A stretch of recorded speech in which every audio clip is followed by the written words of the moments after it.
Welcome to the Secret of America, where history's shadows surrender their most guarded secrets. Tonight, our investigation leads us to the strange account of a girl in 1930s Russia who apparently transcended nature's boundaries, and the devastating cost her family ultimately bore. The fierce January winds howled mercilessly across the isolated settlement of Kremenk, positioned between the frozen Volga river banks and thick pine woodlands. Within this remote landscape, on the village outskirts, stood a modest timber dwelling housing the Volov family. Mikhail, a lumber worker whose hands bore deep calluses and whose face rarely showed emotion. His spouse Anna, celebrated throughout the region for medicinal concoctions prepared from forest-gathered botanicals, and their offspring Katya. Russia was undergoing dramatic transformation in 1930. The revolutionary period had evolved into Stalin's initial 5-year economic strategy. Agricultural collectivization was being imposed throughout rural territories. Age-old traditions were being systematically eliminated to make room for industrial advancement. However, in secluded Kremenk, transformation proceeded gradually.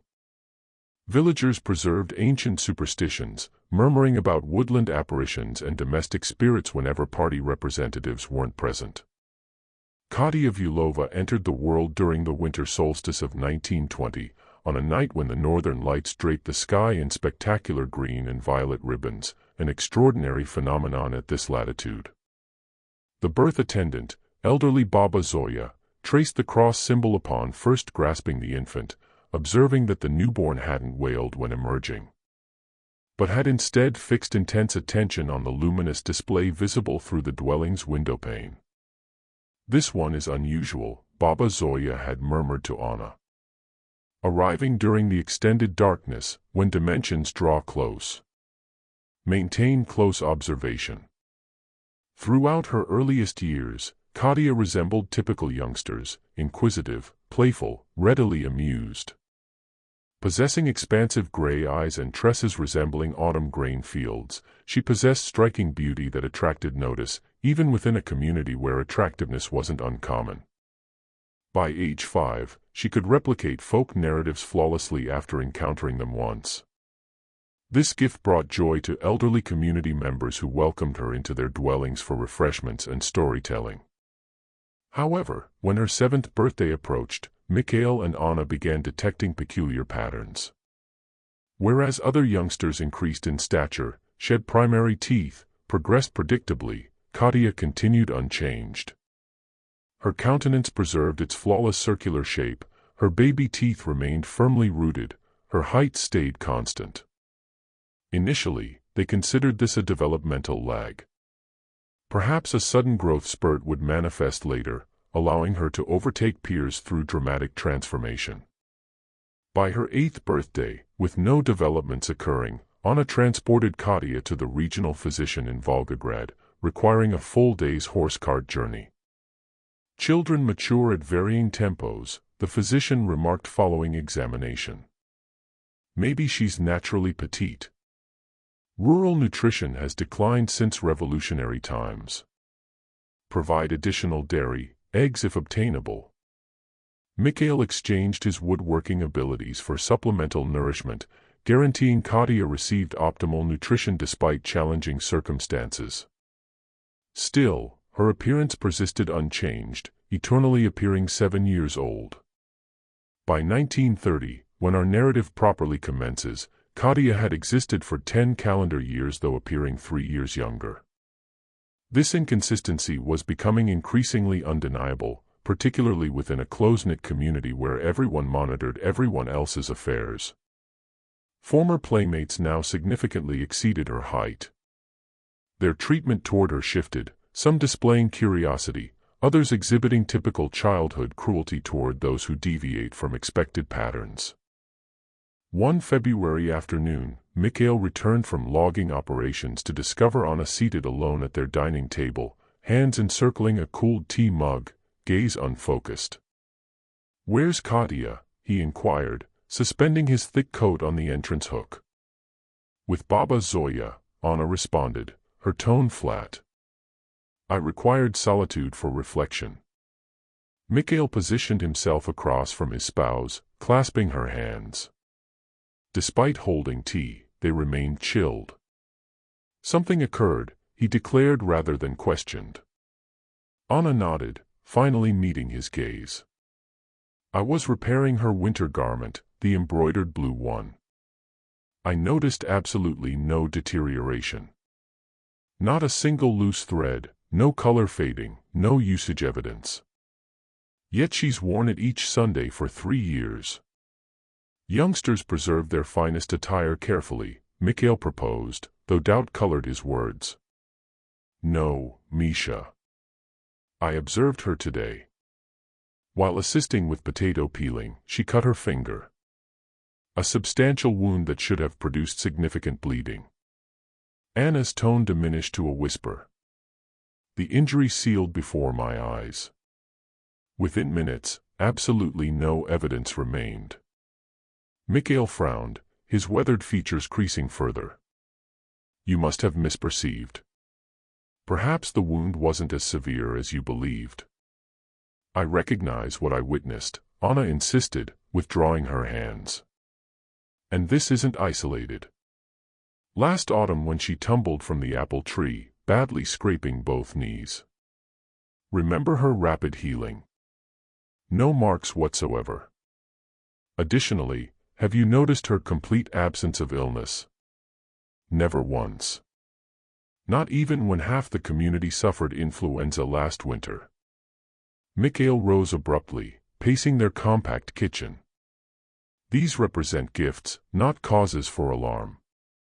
Our child is healthy, resilient. Why frame these as negative developments? Because they transcend natural explanation, Anna hissed, then immediately traced the cross symbol. Forgive me, but you recognize truth. Children transform. They develop. They accumulate life's markings. Katya does not. That evening, after Baba Zoya had returned Katya and she'd been put to rest, Mikhail crept into her chamber. Moon illumination filtered through drapes, highlighting her sleeping figure. Her repose held angelic qualities, peaceful, flawless, unchanged since her 7th birthday. He examined her small hands folded atop covers, searching for the wound Anna had described. No blemish marked the pale skin.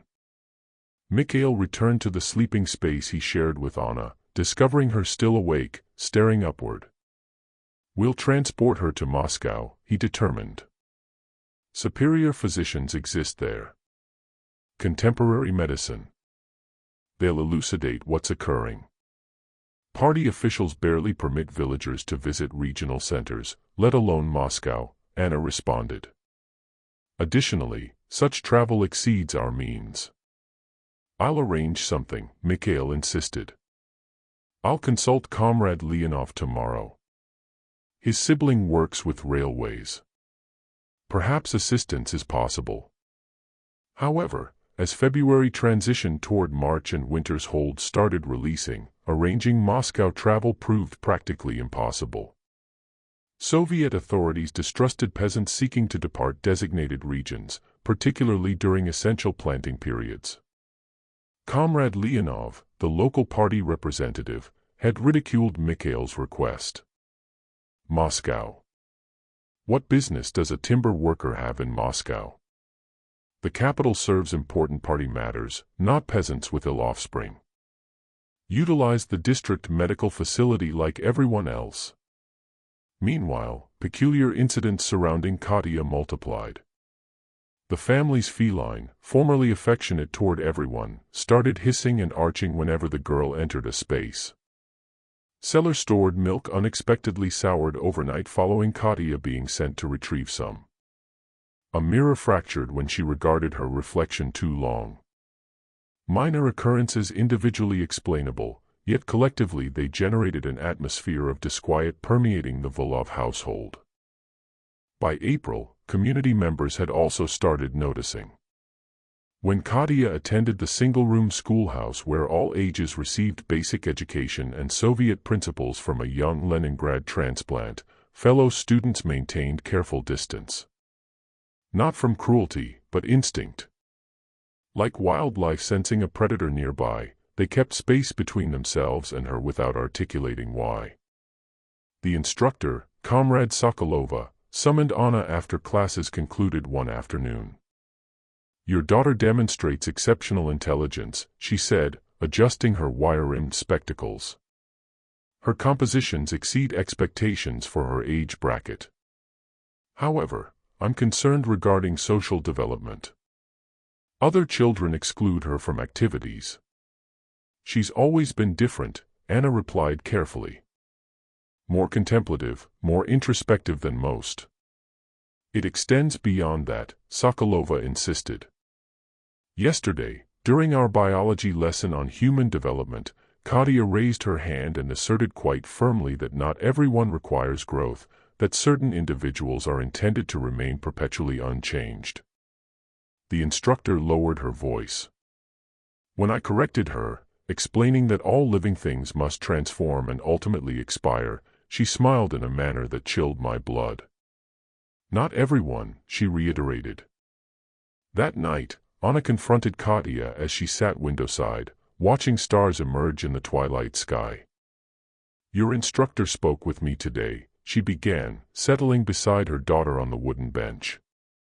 "She reports you've been expressing unusual ideas during class." Katia turned toward her mother, gray eyes reflecting the first evening star. "I merely spoke truthfully." "What truth, Katia?" Anna asked, using the affectionate diminutive, though months had passed since she'd felt comfortable doing so. "That I don't require growth like others," Katia replied matter-of-factly. "I'm distinctive. Everyone grows, my precious one. It represents the natural order of all living things." Katia shook her head, a slight smile forming. "Not me. I determined otherwise." A chill traveled down Anna's spine. "What do you mean, you determined otherwise?" "On my 7th birthday night, I was watching stars just like now. I wish to remain this way forever. Young, perfect, cherished. And something in the darkness heard me." Katia's voice assumed a dreamlike quality. It whispered that I could suspend time for myself if genuinely desired. So I agreed. Anna struggled to maintain composure, though fear gripped her throat. "What whispered to you, Katia?" The girl shrugged. "I don't know its designation. It requires none. It's immensely ancient, predating names." She turned back toward the window. "It visits me sometimes during dreams. It reveals things." "What kinds of things?" Anna asked, mouth dry. "The past, the future, distant locations." Katia's window reflection appeared somehow older, her childish features momentarily sharpening into something primeval. "It shows me what exists beneath people's surface." Anna stood abruptly. "Time for rest. School tomorrow." As she tucked Katia in, performing the familiar ritual that now felt like performance, Anna noticed a small leather pouch suspended from a cord around her daughter's neck, something never seen before. "What's this?" she asked, reaching toward it. Katia's hand shot upward with startling velocity, grasping Anna's wrist with unexpected power. "Don't touch. It's mine." Anna withdrew, shocked by both the grip and the fierce possessiveness in her daughter's usually calm voice. "Where did you obtain it?" "It was a gift," Katia replied, her tone again childlike. "For protection." "Protection from whom?" "My friend." Katia yawned, eyelids drooping. "The Whispering One. It maintains my safety." After Katia had fallen asleep, Anna fled to the kitchen, hands trembling so severely she could barely ignite the oil lamp. Mikhail discovered her there an hour later, returned from his evening gathering at the village Soviet, where men assembled to discuss timber allocations and repeat party slogans with varying conviction. "What's happened?" he asked, alarmed by his wife's pallor. Anna recounted her conversation with Katia, each word apparently dragged from her unwillingly. When she mentioned the pouch, Mikhail's expression darkened. "I'll examine it while she sleeps," he decided. "If it's dangerous, I'll eliminate it." "And if it's something else?" Anna asked, unable to articulate her fear's nature. Mikhail had no response. That night, as Katia slept deeply, Mikhail crept into her chamber. The leather pouch rested against her chest, rising and falling with respiration. With careful fingers, he loosened the cord, sliding the pouch free. It felt warm to touch, warmer than body heat alone explained. He retreated to the kitchen where Anna waited anxiously. Together, they opened the small pouch, emptying contents onto the table. A small object emerged. A figure carved from what appeared aged bone, yellowed by time. It depicted a child with oversized head and elongated limbs. Features distorted in ways subtly wrong, grotesque without obvious monstrosity. Around the figure's neck, mirroring the pouch itself, hung a tiny carved replica of a similar amulet. "This isn't a child's plaything," Mikhail whispered, prodding the figure with knife point rather than touching directly. "Where would she obtain such an item?" "She said from her whispering friend," Anna replied, tracing the cross symbol. "Misha, I'm terrified." "Probably something village children gave her," Mikhail reasoned, though his voice lacked conviction. "Some old attic trinket." "Nothing more." "Then why guard it so fiercely? Why maintain secrecy?" Anna seized the knife, pointing at the figure. "We should eliminate it." Mikhail nodded, taking the knife from her. He pressed the blade against the figure, intending to split it. But as metal contacted the yellowed material, a high-pitched sound emanated from the carving, not loud but penetrating, resembling distant screaming from someone falling. Both adults flinched back. From Katia's room came sudden thumping, followed by small feet on wooden flooring.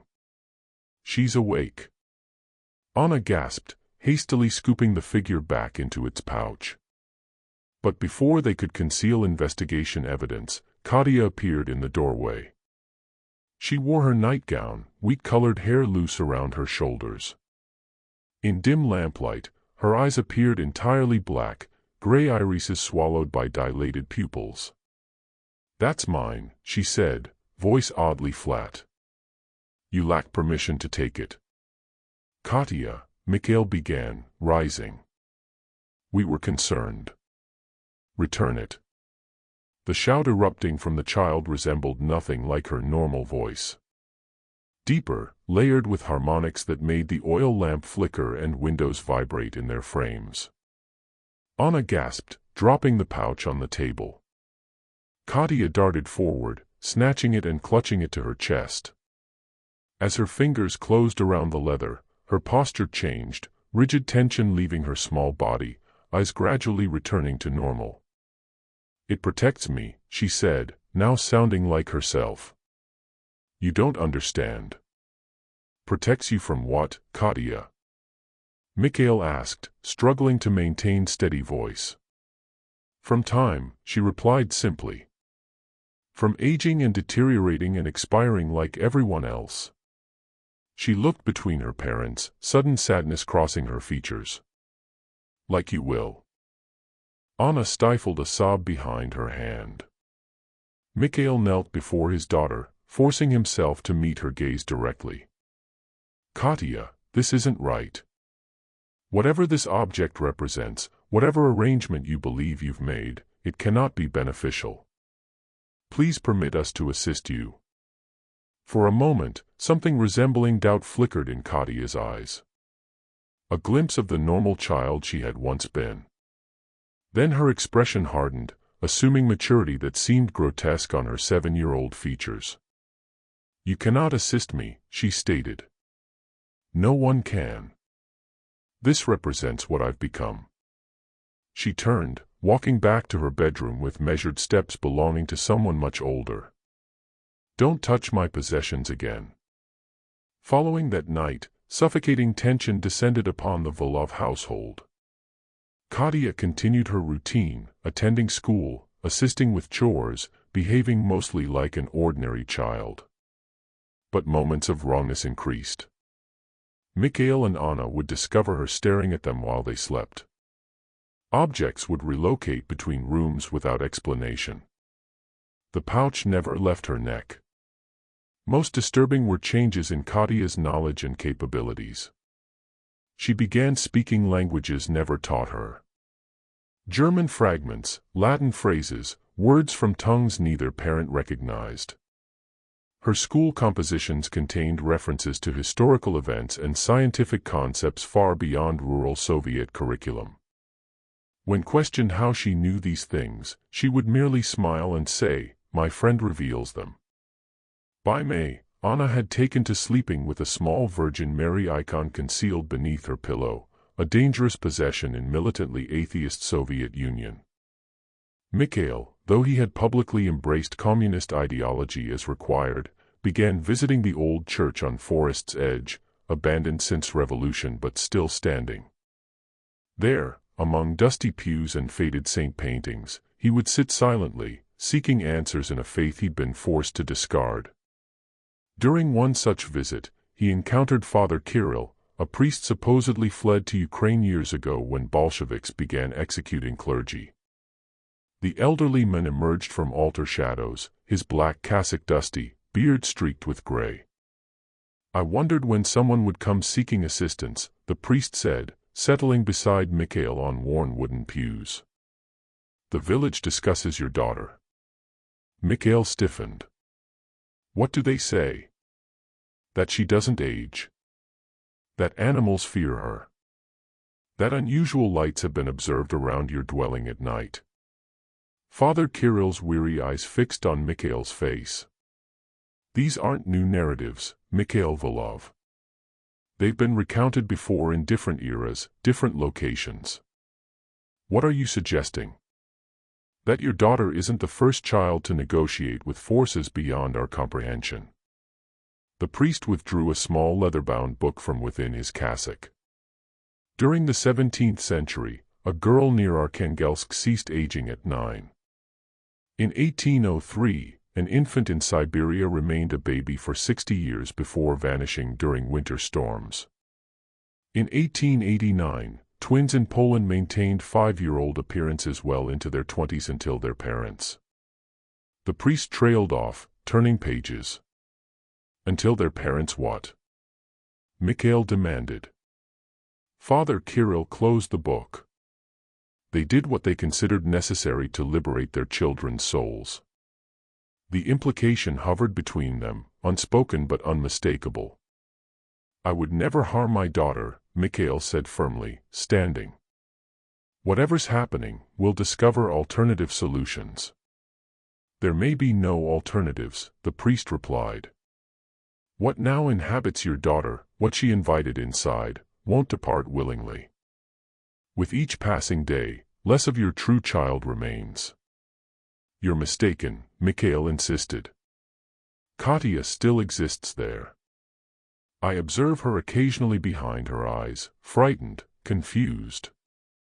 "Then that represents both blessing and curse," Father Kirill said, also rising. "Blessing that some genuine self remains salvageable. Curse because she comprehends what's happening to her." The priest pressed the small book into Mikhail's hands. "Read this.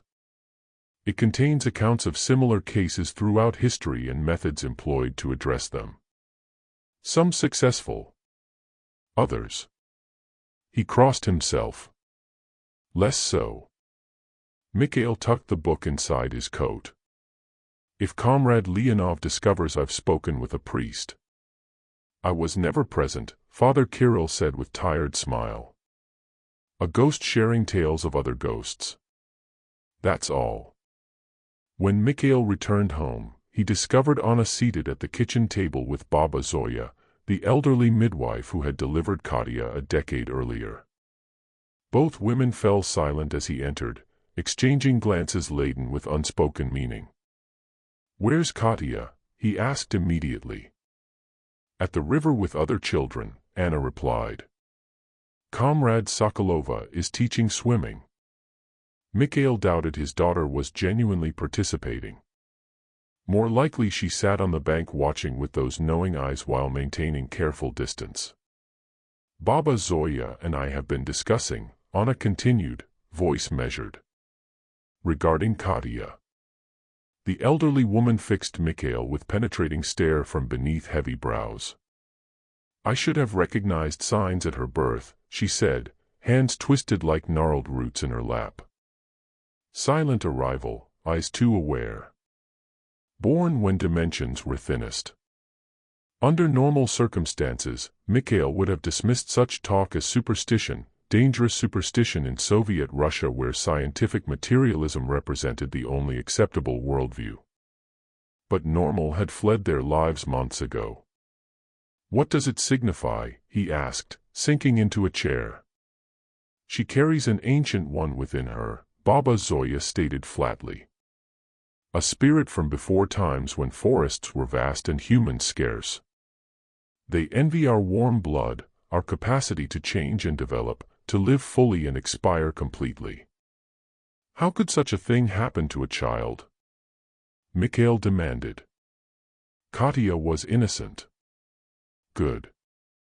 The innocent are most vulnerable," the elderly woman replied. "Their souls not yet fully anchored to this world. And your Katya, born between years, between seasons, between night and day, she was more vulnerable than most." A door left ajar. "And this ancient one," Anna interjected. "It offered her something."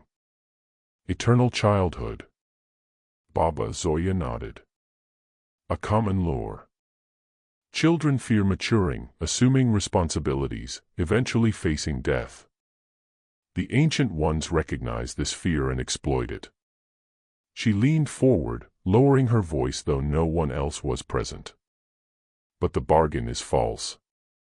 The child doesn't genuinely remain a child. Not truly. The body may stay unchanged. But the mind accumulates years, decades, eventually centuries of knowledge and experience. Trapped in child's form, but ancient within. Its own form of torment. What can we do?" Mikhail asked, thinking of the priest's book hidden in the woodshed where he'd concealed it returning home. "There are methods," Baba Zoya said cautiously. "Rituals from old days before the church, before the party. But they carry risk, great risk for Katya, for everyone involved." The elderly woman stood, bones creaking. "I'll gather what's needed. 3 nights from now, when the moon is dark, be prepared." After she'd gone, Mikhail told Anna about encountering Father Kirill. She showed no surprise at the priest's continued presence in the region. "The old ways persist," she said simply. "Church or folk magic, both continue secretly. The party men may rule by day, but they don't venture into forests at night. They don't hear what whispers between trees." That evening, when Katya returned from the river, her clothes were perfectly dry, her hair undisturbed by the wind that had blown all day. She moved through the house like a silent specter, observing her parents with careful detachment. During dinner, she spoke little, pushing food around her plate without eating. "Not hungry, Katya?" Anna asked, forcing normality into her voice. "I no longer require food," Katya replied matter-of-factly. "My friend provides what I need." Mikhail and Anna exchanged glances across the table. "Everyone needs food to survive," Mikhail said carefully. "It's how bodies function." Katya tilted her head, studying her father with clinical interest. "Your body, perhaps. Mine is different now." She pushed her plate away. "May I be excused? I want to read before rest." After she'd gone, Mikhail retrieved the priest's book from its hiding place. He and Anna bent over it at the kitchen table, reading by lamplight, their shadows stretching enormous against walls. The book contained accounts dating back centuries, children who ceased aging, who developed strange abilities, who became gradually alienated from humanity. The descriptions matched Kadia's transformation with disturbing precision. Some cases ended with the child simply disappearing, presumably having fully transformed into whatever entity had possessed them. Others ended more tragically, with desperate families or frightened communities taking drastic action. Between these accounts were descriptions of rituals, prayers, methods of exorcism from various traditions, Christian rites alongside older pagan practices, folk remedies next to elaborate ceremonial instructions. "These can't all work," Anna whispered, tracing a finger over a particularly complex diagram. "They contradict each other." "Perhaps what matters is belief," Mikhail suggested. "Faith that something will work. And if nothing does?" Anna's voice broke. Mikhail had no answer. 3 nights later, as promised, Baba Zoya arrived at the Volov home after midnight. With her came 2 other village elders, Stepan Orlov, a hunter whose forest knowledge was unmatched, and Galina Petrova, a woman known for her ability to find lost things and lost people. "Where's the child?" Baba Zoya asked without preamble. "Sleeping," Anna replied, glancing nervously toward Kadia's closed bedroom door. "Are you certain?" Galina asked, her milky eyes blind since birth but supposedly seeing in other ways, turning toward the door. Mikhail nodded. "I checked 10 minutes ago. She takes longer to fall asleep now, but when she does, she sleeps deeply." "Until she doesn't," Stepan muttered, removing his worn fur hat to reveal a balding head. "We should hurry." The group moved silently through the kitchen to Kadia's bedroom door. Baba Zoya produced a small bottle of clear liquid from her shawl, uncorking it and sprinkling contents on the threshold. "To prevent what's inside from emerging," she explained in a whisper. Stepan placed a small bundle of dried herbs above the door frame. "And this to protect what's outside." Galina said nothing, her blind eyes fixed unseeing on wooden panels, her lips moving in silent recitation of words known only to her. Mikhail eased the door open. The room beyond was dark, illuminated only by thin moonlight filtering through curtains. Kadia lay in her small bed, chest rising and falling steadily, the leather pouch visible against her nightgown. The adults entered silently, forming a loose circle around the bed. Baba Zoya nodded to Mikhail, who gently placed his hands on Kadia's shoulders, ready to restrain if necessary. Anna stood nearby with a small glass of liquid, a sedative tea Baba Zoya had prepared should they need to keep Kadia calm. The elderly midwife began to speak, her voice barely above a whisper in a language Mikhail didn't recognize, older than Russian, possibly older than any tongue still spoken in the modern world. Stepan joined in, his deep bass harmonizing with her cracked soprano. Galina swayed slightly, adding her own melodic line to the strange chorus. As they chanted, Baba Zoya reached for the leather pouch around Kadia's neck. The moment her fingers touched the cord, the girl's eyes snapped open. They were entirely black. No white, no iris, like holes punched in reality. "I warned you," came the voice from Kadia's mouth, the layered harmonic voice they had heard once before, but stronger now, more confident. "She is mine now." Mikhail tightened his grip on his daughter's shoulders as she began to thrash, strength far beyond what her small frame should possess, causing the bed to creak and shudder. "Hold her," Baba Zoya commanded, abandoning her chant to grab at the pouch again. Kadia's back arched impossibly, her spine bending at an angle that should have broken it. A high-pitched keening emanated not from her mouth, which was stretched in a silent scream, but from somewhere deeper, as if the sound originated from inside her chest cavity. "The tea!" Baba Zoya shouted to Anna, who rushed forward with the glass. As she approached, an invisible force struck her, sending the glass flying against the wall where it shattered, the liquid hissing as it hit wooden surface. The pouch. Galina cried, her blind eyes wide with terror. It must be removed. Stepan lunged forward, hunting knife in hand, slashing at the cord around Katia's neck.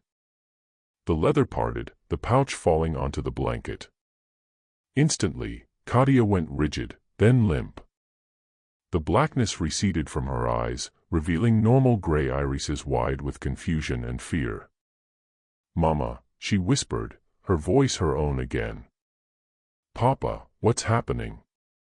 "It's all right, Katia," Mikhail soothed, his grip gentle but not releasing. "We're trying to help you."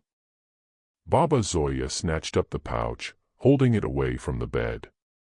"Stepan, the fire."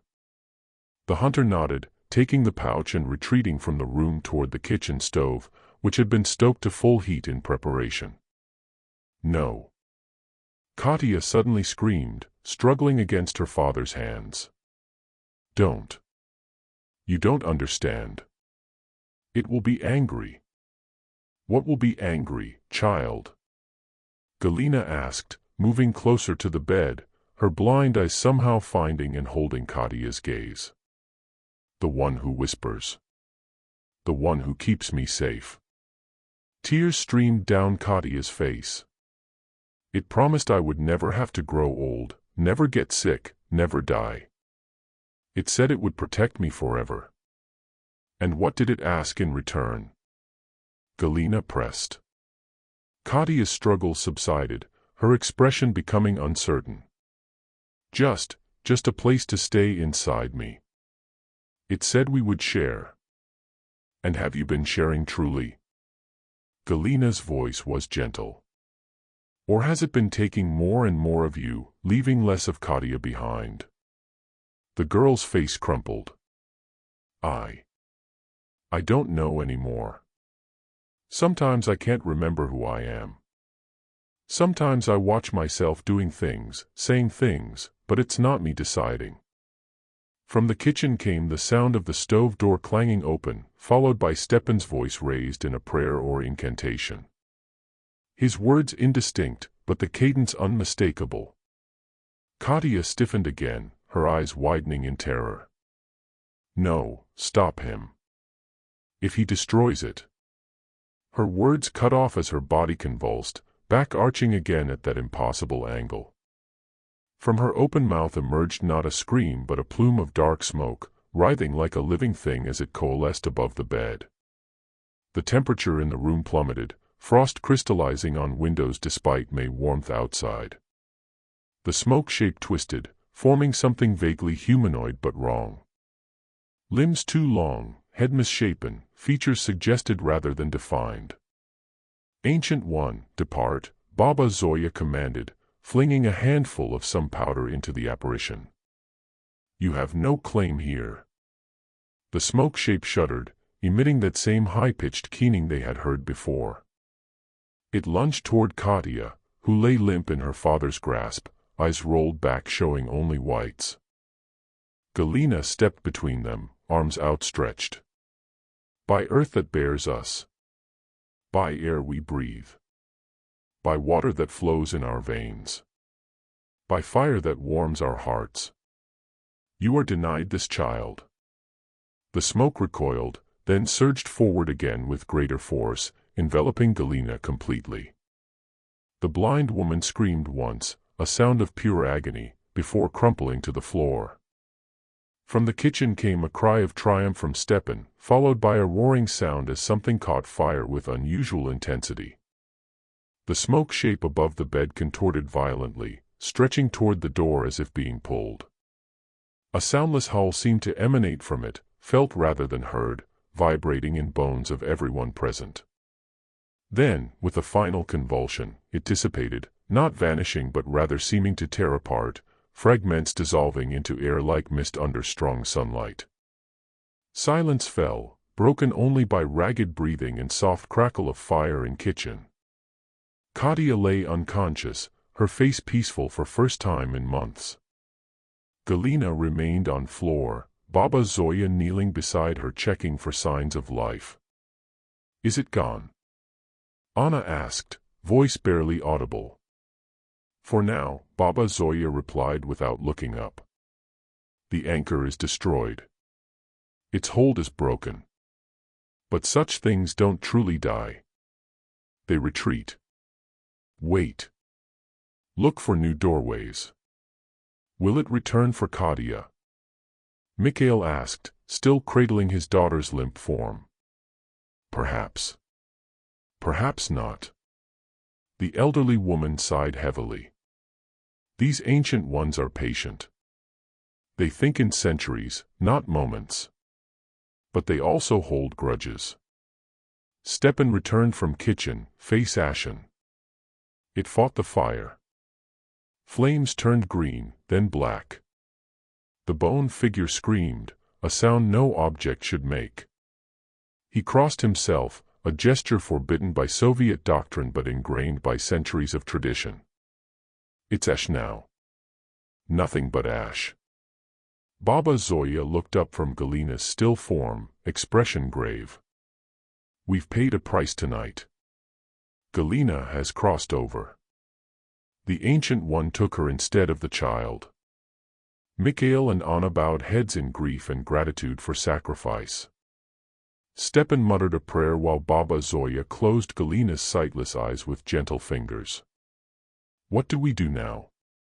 Anna asked, moving to sit on bed beside her daughter, stroking wheat-colored hair from her forehead.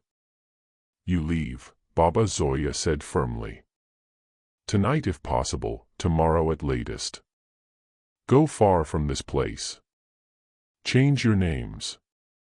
Never speak of what happened here. The authorities won't simply let us leave, Mikhail protested. We need permits, papers. I have connections, Stepan said quietly. People who move between worlds, the Soviet world and the older one beneath it. For a price, they can help you disappear.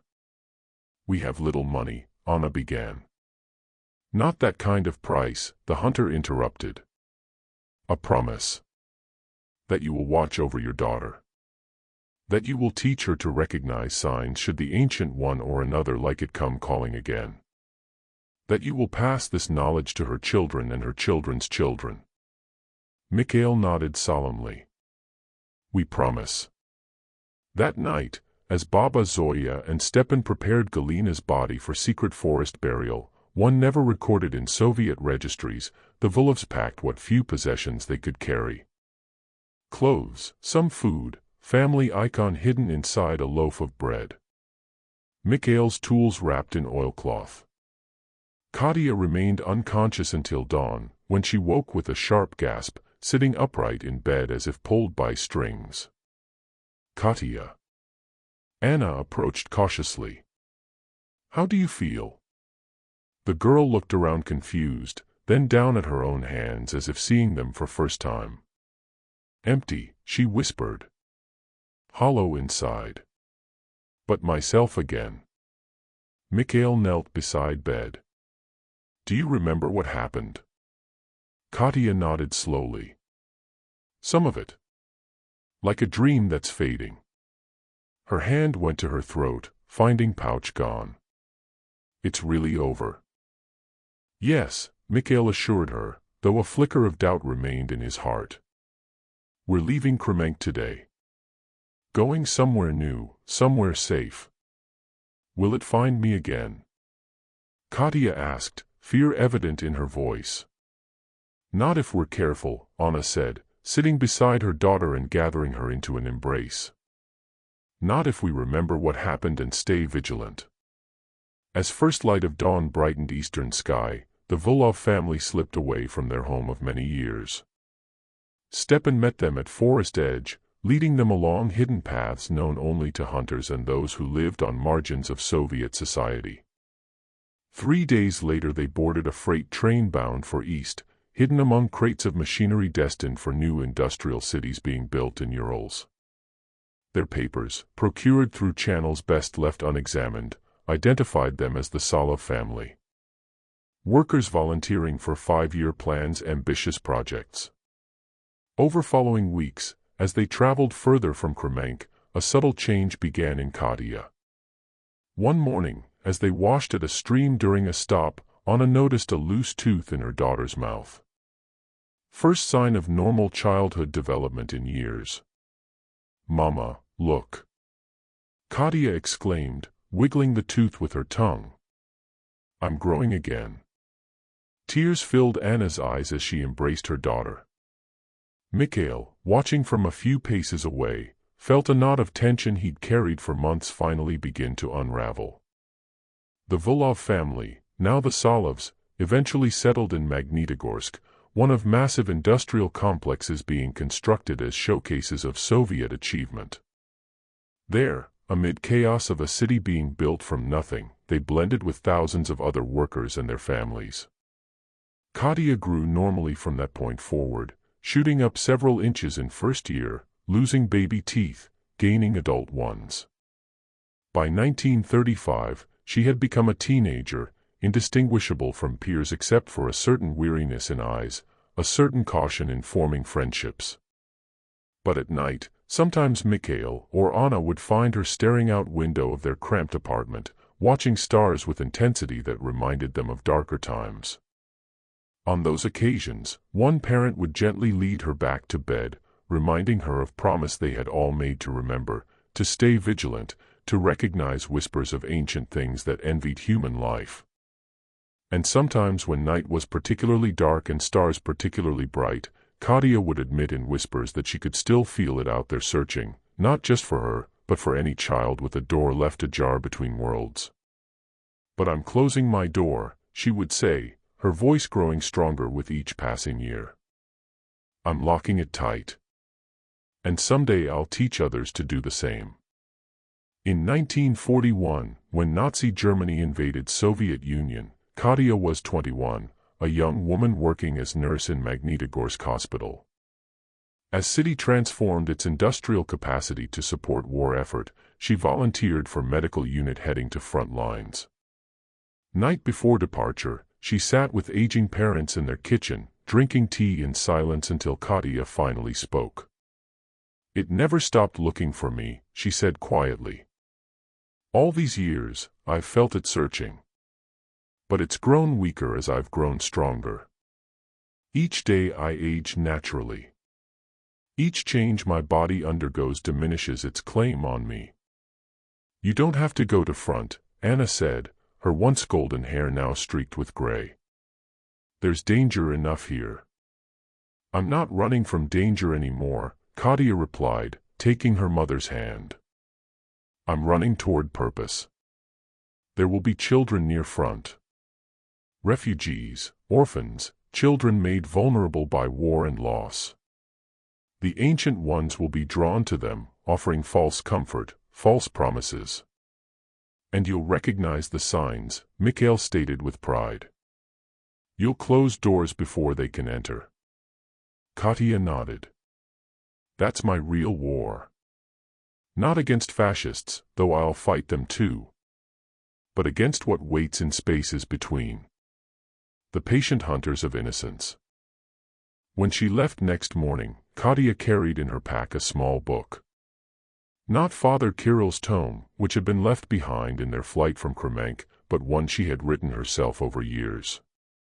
In it, she had recorded everything she remembered about her experience, everything her parents had told her, everything she had learned through careful research in libraries and cautious conversations with keepers of old knowledge who still existed in shadows of Soviet society. A record, a warning, a guide for others who might face what she had faced. War raged for 4 long years. Mikhail and Anna received occasional letters from their daughter, carefully worded to pass military censors but containing coded phrases that assured them she was safe and continuing her secret work. In her last letter, dated April 1945 as Soviet forces closed in on Berlin, Katia wrote, "I found 3 children last week. Siblings orphaned near Dresden. Youngest, a boy of 6, was already wearing a pouch around neck given to him by a friendly shadow. I recognized it immediately. When I burned it, something screamed in distance beyond artillery fire. The boy cried for a day and a night, then woke smiling, asking when breakfast would be served. His first interest in food in months, nurses tell me. I am not alone in this work. I've discovered there are others. A French resistance fighter who specializes in finding children hidden during Nazi occupation. A British RAF pilot who swears his plane is guided by something beyond instruments when searching for downed crews. A Polish woman who can tell with a touch whether a child is truly themselves or hosting. We have agreed to stay in contact after war ends. To form a network to watch for signs and share knowledge. The ancient ones have fed well during this conflict. So many doors left ajar by trauma and loss. But we are closing them one by one. I may not return to Magnitogorsk when this is over. My work will take me elsewhere. But know that frightened child you saved in Kremenk has grown into someone who saves others. The chain remains unbroken. With endless love and gratitude, your Katya. Mikhail and Anna Volov, living out their final years as the Solovs, never saw their daughter again. Whether she fell in war's final battles or simply disappeared into her new purpose, they never knew with certainty. But sometimes in decades that followed, they would hear stories. An American exchange teacher in Moscow who identified a troubled child as being between. A doctor in Leningrad, renowned for treating children with mysterious ailments that defied medical explanation. A gray-eyed woman who appeared at sites of disasters where children had been orphaned or traumatized, and who always departed once she had identified and helped certain specific young ones. And occasionally, rarely, they would receive a package with no return address, containing a new page or two for the book they kept hidden beneath the floorboard in their bedroom. Additional knowledge, new methods, updated warnings about ancient ones and their evolving tactics. Last such package arrived in 1963, shortly after Mikhail's death. Inside, Anna found a single sheet of paper containing just a few lines. The work continues. The network grows. Some doors will always be left ajar. That cannot be helped. But more are closed now than open. More children grow naturally than remain suspended. It is enough to know we fight, even if we cannot win completely. The girl who never aged now has gray in her hair and lines around her eyes. And she has never been more grateful for these signs of time's passage. It was signed with a single letter, K. In decades since, the network Katya helped establish has continued its quiet work. Identifying children at risk. Recognizing signs of ancient entities seeking entry to our world. Closing doors left ajar by trauma, loss, or simple vulnerability. Their records, passed from hand to hand, guardian to guardian, contain accounts from across history and around world. Children who ceased aging. Parents who grew afraid of their own offspring. Ancient things that whisper promises too tempting to refuse. And always at core of their knowledge, the story of a girl in 1930s Russia who made a bargain with darkness, whose parents fought to save her, and who grew up to save others. A reminder that most terrifying monsters are not those that attack from without, but those that offer what we most desire, asking only for a small space within us in return. A reminder that true horror lies not in grotesque or violent, but in subtle wrongness of a child who never ages, frozen in time while everything around them changes, dies, and is forgotten. The whispers continue. The doors still open.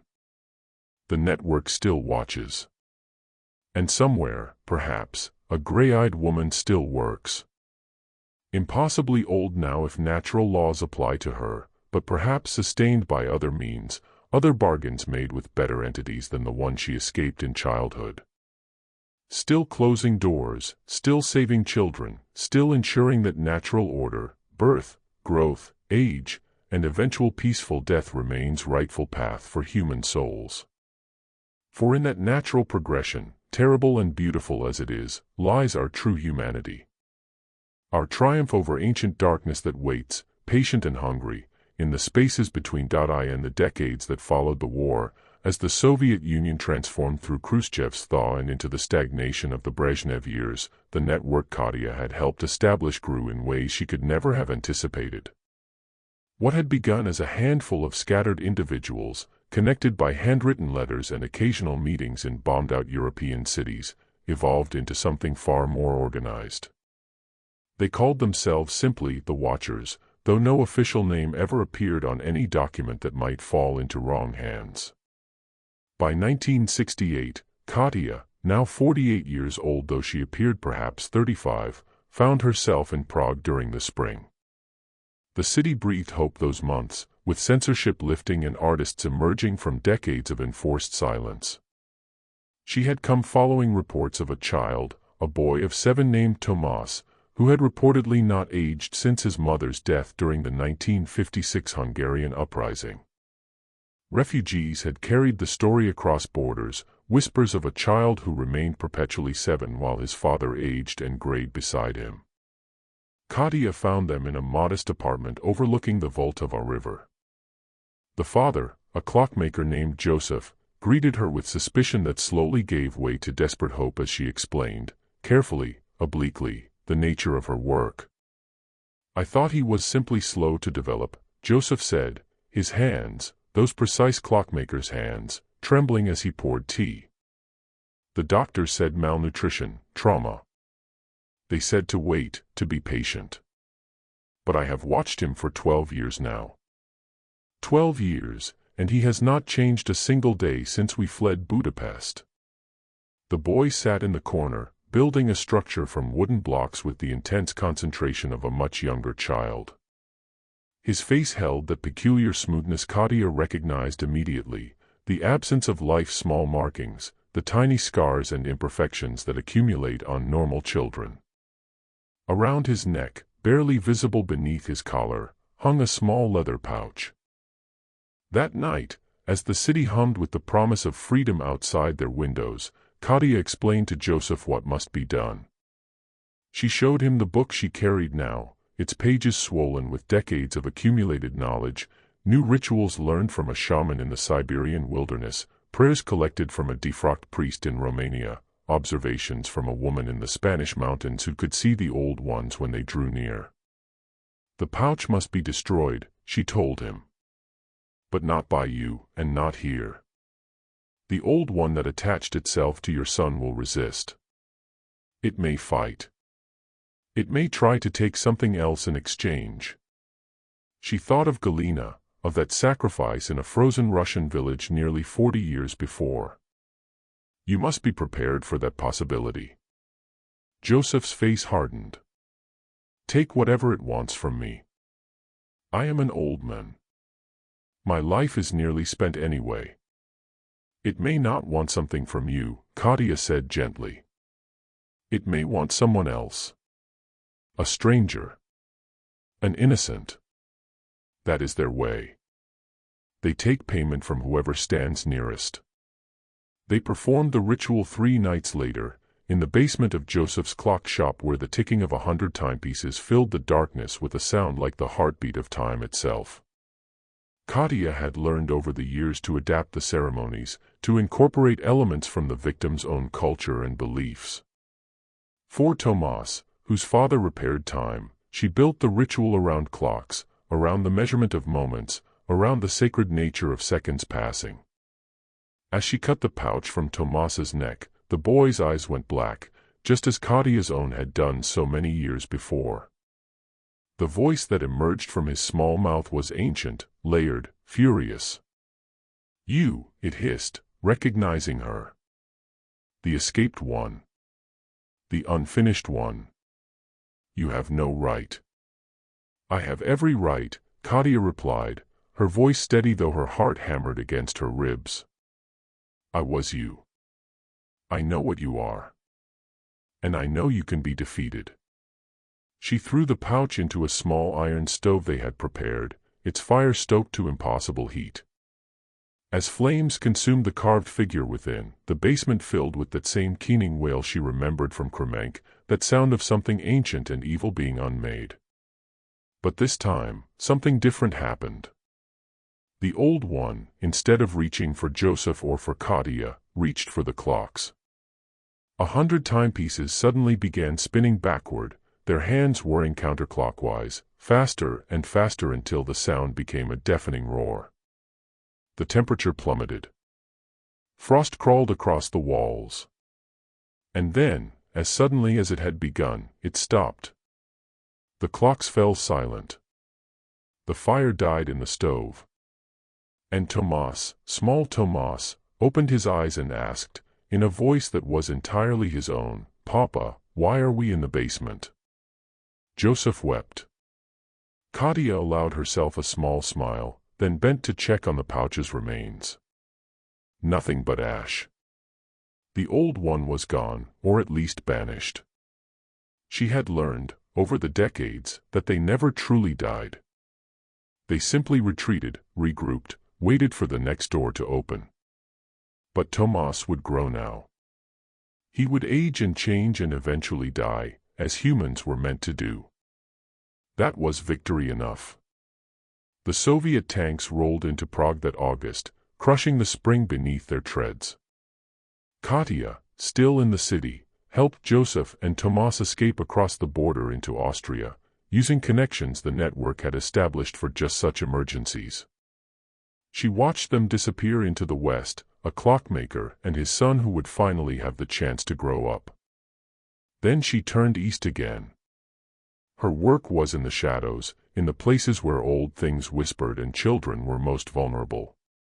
The Soviet bloc, with its official atheism and its suppression of traditional beliefs, had created a spiritual vacuum that the Old Ones found very welcoming. So much denial of the supernatural meant so little protection against it. Through the 1970s and into the 1980s, Katia crisscrossed the Eastern Bloc. East Germany, where she found a girl in Leipzig who had not aged since the bombing of Dresden. Poland, where a boy in Gdansk wore an amulet given to him by the men in the shipyard, who turned out to be no men at all. Czechoslovakia again, Hungary, Romania, where the Ceausescu regime's destruction of villages had left countless children vulnerable to entities promising eternal safety.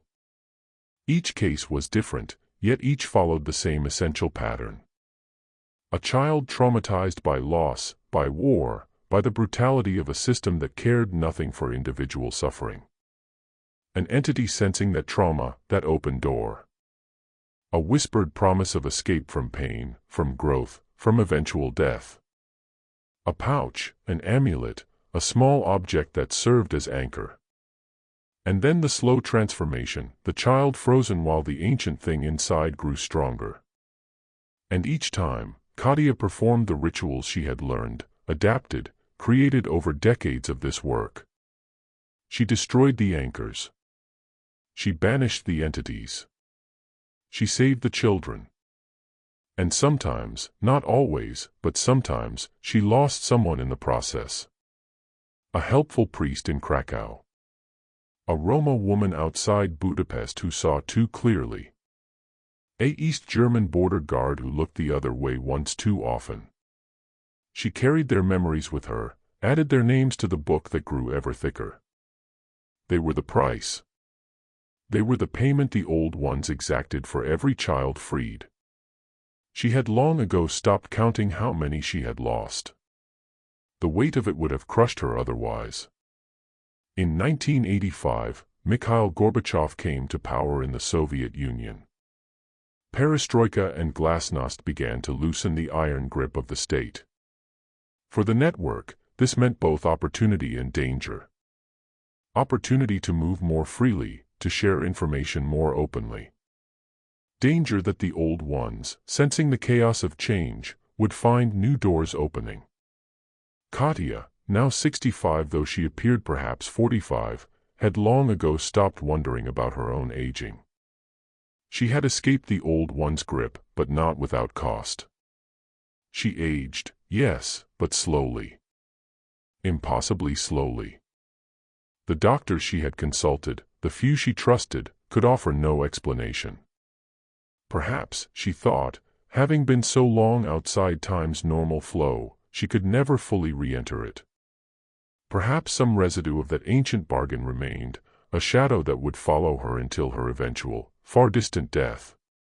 She had made peace with it. It allowed her to continue her work longer than any normal human could. She would outlive her parents, which she did, receiving news of Mikhail's death in 1963 and Anna's in 1971 through carefully routed letters that never revealed her location. She mourned them privately, then continued. It was what they would have wanted. The fall of the Berlin Wall in 1989 brought a flood of new cases. The chaos of German reunification, the collapse of East German institutions, the sudden freedom of movement, all of it created openings for the old ones. Children separated from parents in the confusion. Orphans flooding into overwhelmed systems. Refugees moving across newly opened borders with nothing but the clothes they wore and the whispers in their ears. Katia spent most of 1990 in Berlin, working with a German member of the network, a former RAF pilot named Klaus, who had been one of those she mentioned in her letter to her parents so many years ago. He was old now, white-haired and using a cane, but his eyes still held that knowing look, that recognition of things that should not be. "They're everywhere," he told her one evening, as they sat in his modest apartment overlooking what had once been no man's land. "Every orphanage, every refugee camp, every hospital." The old ones smell the blood in the water. "Then we have work to do," Katia replied. They did. Through that winter and into the spring, they traveled across the newly unified Germany, identifying children at risk, performing rituals, burning pouches, banishing entities. Klaus died that summer, not from any supernatural cause but from a simple heart attack, his worn-out heart finally giving out after decades of service. Katia buried him in a small cemetery outside Berlin, marking his grave with a stone that bore only his name and the dates of his birth and death. The network would remember him. That was enough. The 1990s brought new challenges and new territories. The collapse of the Soviet Union opened up vast stretches of territory where the old ones had been waiting, patient and hungry, for generations. Katia traveled to places she had only heard of in stories. Ukraine, where the Chernobyl exclusion zone had become a playground for entities drawn to the suffering of displaced children. Georgia, where civil war had created orphans by the thousands. Chechnya, where the fighting seemed never to end and children learned to fear everything, including the whispers that promised escape. In 1995, in a refugee camp outside Grozny, Katia met a girl who would change everything. Her name was Lyra, and she was 12 years old, though she appeared 8. She had been 7 when her village was destroyed in the First Chechen War, 7 when her parents were killed before her eyes, 7 when something had whispered to her in the smoke and rubble and offered her a way out. She had worn the pouch for 5 years. 5 years of frozen development, 5 years of sharing her small body with something ancient and hungry. When Katia found her, the transformation was nearly complete. The girl's eyes would go black at random moments. She spoke in languages no one in the camp recognized. Children feared her. Adults crossed themselves when she passed. "This one is far gone," Katia told the network contact who had brought her to the camp, a Chechen woman named Fatima whose family had protected old knowledge for generations. "The ritual may not work. And if it fails, the cost may be high." Fatima nodded grimly. "Then we pay it. She is a child. She deserves the chance to live, truly live, even if only for a moment before death." They performed the ritual in a tent, by candlelight, with the sound of distant artillery providing a grim counterpoint to their chanting. Katia cut the pouch from Lyra's neck. The entity emerged roaring, furious, more powerful than any she had faced in decades. It reached for Fatima first, but she was ready. She stepped aside, and the entity's grasp closed on empty air. It reached for Katia, but she had been doing this too long, had faced too many of its kind to be caught so easily. It screamed in frustration, then turned, as they always did, toward the nearest vulnerable thing. A rat, scuttling along the edge of the tent. It seized the small creature, and for a moment, the rat's eyes went black, its body convulsed, and then it dropped dead, smoke rising from its small form. The entity was gone. Banished, or fled, or simply waiting somewhere else. Katya knelt beside Lyra, who lay unconscious but breathing. When the girl woke, hours later, she looked at her own hands with wonder. "I'm smaller than I remember," she whispered. "But I'm here. I'm really here." "You're here," Katya confirmed. "And you're going to grow now. You're going to change. You're going to live." Lyra looked at her with those young old eyes. "Will I forget what it was like, sharing with it?" "No," Katya said honestly. "You won't forget. But you'll learn to carry it. The memory will become part of you, but it won't define you. You'll be more than what happened to you." It was, she reflected later, the same advice she had given herself, over and over, for 65 years. The new millennium brought new forms of connection. The internet, email, encrypted messaging. The network adapted, as it always had.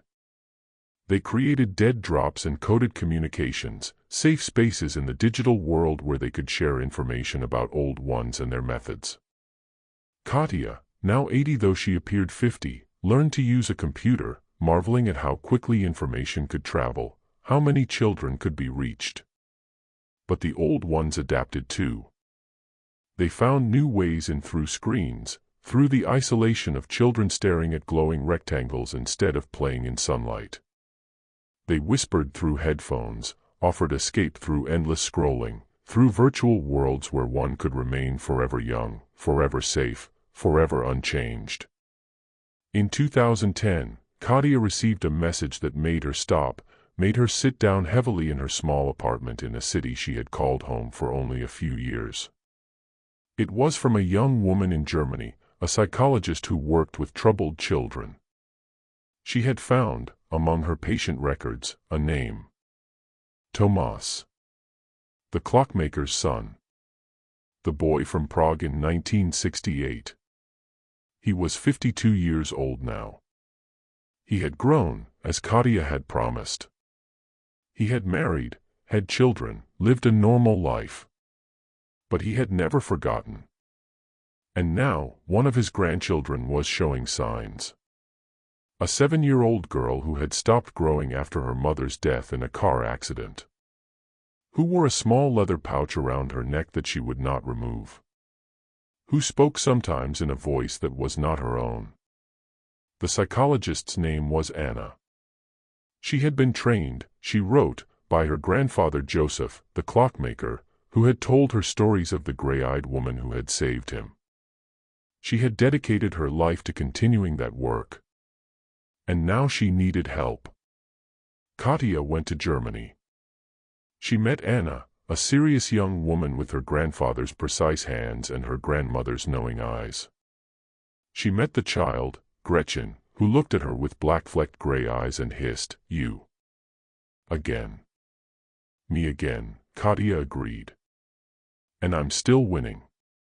They performed the ritual in Anna's clinic, with modern equipment standing silent witness to ancient practices.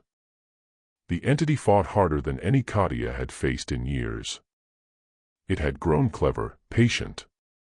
It had learned from its defeats. But Katya had learned too. She had 70 years of experience now, 70 years of closing doors and saving children. When it was over, when the pouch was ash and the child was crying in her grandmother's arms, asking why her chest hurt where the cord had been, Katya sat down and let herself feel the weight of years. 90 years old, though she looked 60. Still working. Still fighting. Still closing doors. Anna brought her tea and sat beside her. "How long can you keep doing this?" she asked. "As long as I'm needed," Katya replied. As long as there are doors left ajar and children who need someone to close them. And after you. Then you. And your children. And their children. The chain continues. Katia looked at the young woman, seeing in her the same fire she had seen in herself so many years ago. That was the promise. That's always the promise. In 2015, Katia, now 105 years old though she appeared perhaps 65, received a summons. A gathering of the network, the first in decades. It was to be held in a remote location, safe from prying eyes, where watchers from around the world could share knowledge, compare notes, and plan for the future. She traveled to a small village in the Swiss Alps, where a hotel that had been in the same family for centuries served as neutral ground. She met watchers from 6 continents, young and old, from every culture and background. A woman from Brazil who worked with street children. A man from Japan who had trained as a Shinto priest before discovering his true calling. A teenager from Kenya who had been saved by the network as a child and now dedicated her life to saving others. They shared stories. They compared rituals. They mapped the old ones' movements, their preferred territories, their evolving tactics. And they made a decision. The network would become more formal, more organized. Not a bureaucracy, never that, but a structure that could survive the loss of any single member. A way to ensure that the knowledge would never be lost, that the work would continue as long as it was needed. Katia sat in the back of these meetings, speaking little but observing much. She was the oldest living watcher, the one whose story had become legend within the network. Some of the younger members looked at her with something approaching awe. She discouraged this gently, reminding them that she was just a woman who had made a bargain with darkness and been lucky enough to escape it. On the final night of the gathering, as snow fell softly outside and the watchers shared a meal together, a young woman approached her.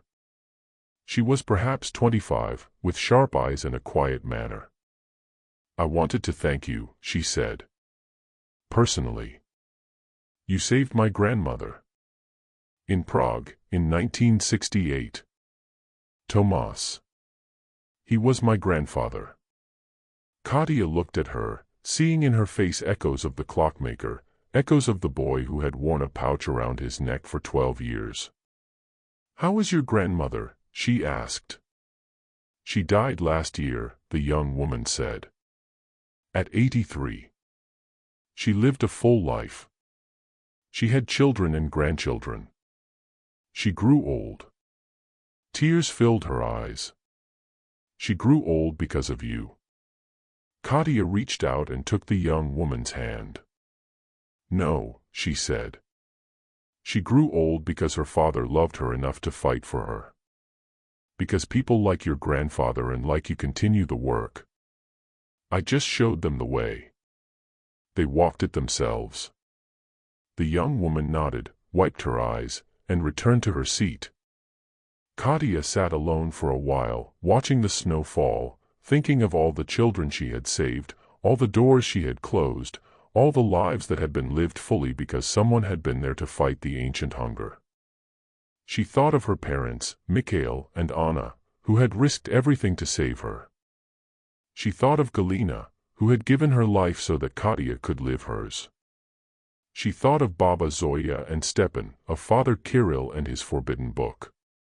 She thought of Klaus and Fatima and Anna and all the watchers who had come and gone over the decades. And she thought of the old ones, patient and hungry, waiting in the spaces between. They would always be there. They would always find new doors, new children, new opportunities. But they would always find watchers too. People who recognized the signs. People who knew the rituals. People who were willing to fight, and if necessary, to pay the price. The chain remained unbroken. In 2023, Katia Vilova, 113 years old though she appeared perhaps 70, received a message on a secure device from a watcher in Ukraine. The war had created a crisis, a flood of traumatized children, an epidemic of doors left ajar by violence and loss. The old ones were feasting. She packed her bag. She put on her coat. She looked at herself in the mirror, at the gray-eyed woman who had been a child in 1930s Russia, who had made a bargain with darkness and been saved by love, who had dedicated more than 9 decades to saving others. Still working, she murmured to herself. Still closing doors. She went out into the night. The whispers continue. The doors still open. The network still watches. And somewhere, a gray-eyed woman still works.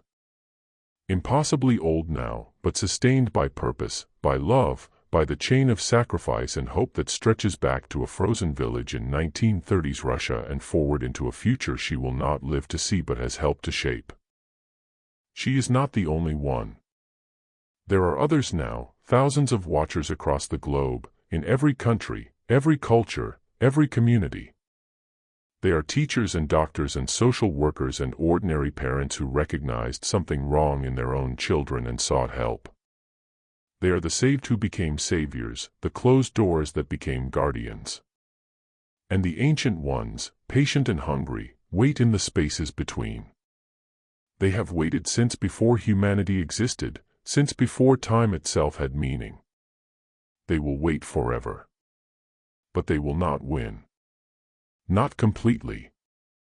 Not as long as there are watchers.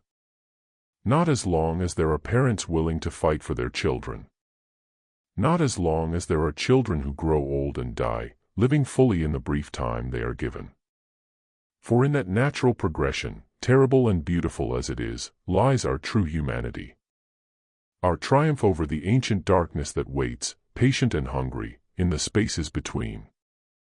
The girl who never aged now has gray in her hair and lines around her eyes. And she has never been more grateful for these signs of time's passage. Each wrinkle is a victory. Each gray hair is a door closed. Each year that passes is a year the old ones did not take from her, a year she gave to others instead. She walks through the night, toward another child, another door, another fight. Behind her, the chain stretches back through generations of watchers, through her parents and Galina and Baba Zoya and all the others who came before. Ahead of her, the chain stretches forward, through Anna and Tomas's granddaughter and all the watchers who will come after. The whispers continue. The doors still open. The network still watches. And somewhere, always, a gray-eyed woman still works.